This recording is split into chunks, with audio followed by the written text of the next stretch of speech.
Balikan natin muli si Rafi Tima sa Egypt, kaugnay ng latest sa Gaza-Egypt border. Rafi? Salamat, Mel. Hindi lang pagpapalabas ng mga naiipit sa Gaza ang inaabangan din dito. Sa gitna kasi ng panawagang ceasefire ng ilan, ang mungkahi naman ng White House ay humanitarian pause o yung pansamantalang tigil putukan. Kaugnay nung ibinilita natin kanina sa posibleng paglabas ng iba pang mga Pilipino sa Gaza ngayong weekend, may siniguro ang Israeli Ambassador to the Philippines. Nakatuto si JP Soriano.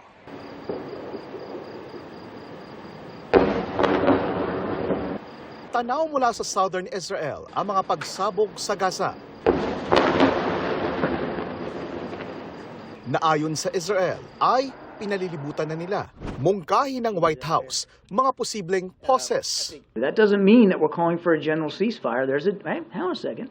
There's a difference. Humanitarian pauses have to be negotiated and you have to have a credible basis for doing it in a temporary, localized way. Kabilang ang ceasefire sa hiling noon ng Egypt para buksan ang border nila at ng Gaza bago ang sa wakas ay pagpapalabas sa mga non-Palestine at ilang sugatang Palestino nitong Miyerkules, sabi ng Israeli Ambassador to the Philippines. Israel is not controlling that border, but certainly from the Israeli point of view, we would do everything we can in order to facilitate the safe exit of the Filipinos from Gaza. Bukas naman inaasahan ang posibleng pagproseso sa iba pang Pilipinong nasa Gaza para makalabas ng border. Sa gitna naman ng pagkasawi ng mahigit 9,000 sa Gaza dahil sa mga pag-atake ng Israel, muling idiniin ni Flus na hindi Palestino ang kalaban nila, kundi ang Hamas.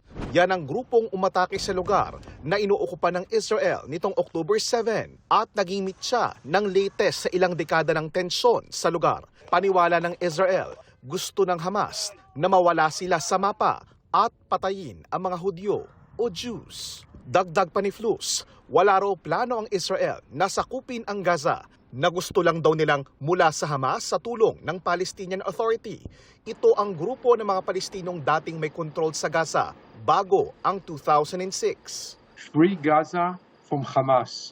With Fatah, with the Palestinian Authority, we can have a political process. Hamas has an ideology, an Islamist ideology, and there is no room from their point of view for political solution. Para sa GMA Integrated News, JP Soriano, nakatutok 24 oras. Mga kapuso, kasama nyo kami 24 oras. Mag-subscribe sa GMA Integrated News sa YouTube. Sa mga kapuso abroad, bisitahin ang GMA Pinoy TV at www.gmanews.tv.